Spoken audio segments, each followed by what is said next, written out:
নমস্কার, জয় মাতারা। আমি অ্যাস্ট্রো হিমাংশু ভাগ্যের দুয়ার থেকে আপনাদেরকে জানাই আন্তরিক শুভেচ্ছা, ভালোবাসা।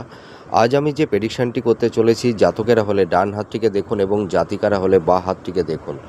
আপনারা দেখতে পাচ্ছেন এই যে যদি কোনো জাতক জাতিকাদের হাতের আয়ুরেখাটি কালচে এবং মোটা ধরনের হয়ে থাকে, তার সঙ্গে আপনারা আপনাদের মস্তিষ্ক রেখা অর্থাৎ শিরোরেখাটিকে দেখবেন। শিরোরেখাটিও যদি একটু কালচে টাইপের, একটু মোটা টাইপের হয়ে থাকে, তার মানে দুটি রেখাকে সুন্দর করে দেখতে হবে। একটা হচ্ছে মস্তিষ্ক রেখা আর একটা হচ্ছে আয়ুরেখা।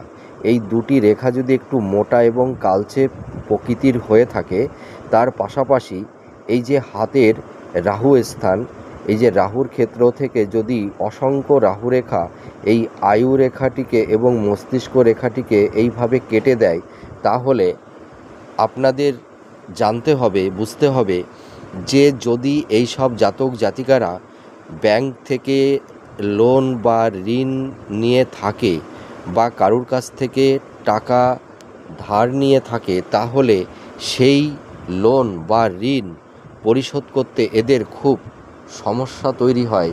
তাছাড়া এই ধরনের হাতে যাদের রেখা থাকবে, সেই সব জাতক এবং জাতিকারা যদি ব্যাংক থেকে ঋণ বা লোন নিয়ে থাকে বা কারুর কাছ থেকে টাকা ধার করে থাকে, তাহলে সেই লোন বা ঋণ এরা সহজে পরিশোধ করতে পারে না।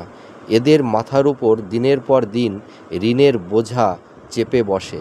আপনারা মিলে দেখুন এই প্রেডিকশানটি কতটা ম্যাচ করছে। নমস্কার, জয় মাতারা।